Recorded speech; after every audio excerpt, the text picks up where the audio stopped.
সোমবার রাত 10টায় রাজধানীর উত্তরা ৩ নম্বর সেক্টরের ১১ নম্বর রোডের বাসায় অভিযান চালিয়ে আন্তর্জাতিক অপরাধ ট্রাইব্যুনালের সাবেক প্রসিকিউটর ব্যারিস্টার তুরিন আফরোজকে গ্রেপ্তার করে পুলিশ।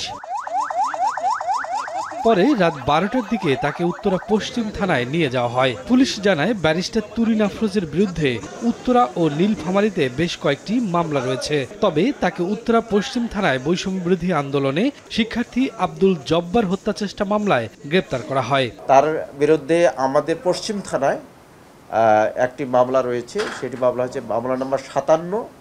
২৭ মার্চ ২০২৫ মামলাটি রুজু হয়। মামলাটি হচ্ছে হত্যার উদ্দেশ্যে গুলিবিদ্ধ করিয়া মারাত্মকভাবে আহত করার যে পরিকল্পনার একটা মামলা। সেই মামলায় উনি এফআইআর নেমীয় আসামি, ৩০ নম্বর আসামি উনি। এই মাসে আমরা গ্রেপ্তার করেছি। হয়তো নীলফামারীতে আমাদের যতটুকু শুনেছি সেখানেও আরও তার বিরুদ্ধে মামলা রয়েছে। পুলিশ জানায়, গ্রেপ্তারের সময় তার কাছ থেকে একটি ল্যাপটপ ও মোবাইল ফোন জব্দ করা হয়। অপারেশনকালীন তার ল্যাপটপ এবং তার মোবাইল ফোন আমরা চেক করে দেখেছি।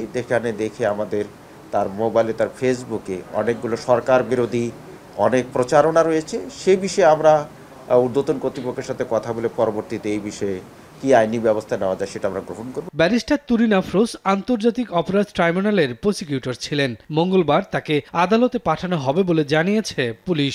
অতি সম্প্রতি দু একদিন আমরা শফিকুজ্জামান রুবেল, সময় সংবাদ, ঢাকা। আমাদের অফিসার হাফিজ